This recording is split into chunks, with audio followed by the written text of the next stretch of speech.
Wallace studied the words meticulously, tracing each line with crooked finger as he read. He mumbled to himself, frantically turning pages once he'd seen enough, and repeated the process over.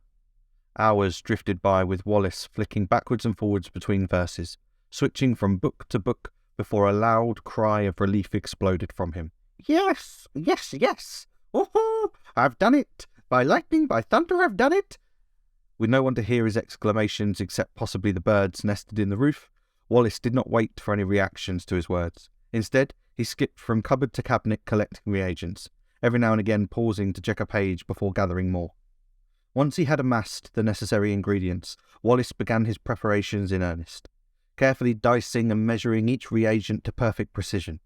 He mixed everything up in a large cast-iron cauldron. Odd aromas wafted up from the bubbling surface, filling the room with a hazy mist that settled across the floor, pooling around the furniture. Each frantic step sent clouds billowing and wispy tendrils curling into the air. As the concoction reached readiness, Wallace gathered a small vial and filled it up.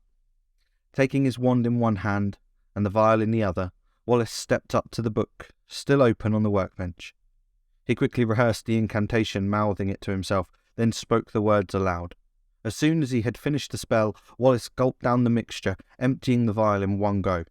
Strange pulsations rippled through his body, and Wallace collapsed. Wallace awoke to a pounding headache, finding himself sprawled on the floor.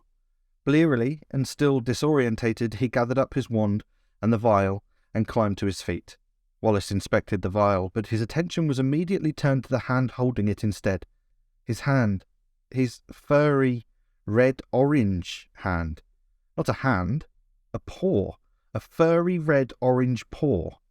Wallace stepped back in shock and immediately felt a sharp pain shoot up his tail. Confused, he looked down to see a furry black foot stood atop a big, bushy, red and white tail. "Well then, that's not what I was hoping for. This had better wear off soon."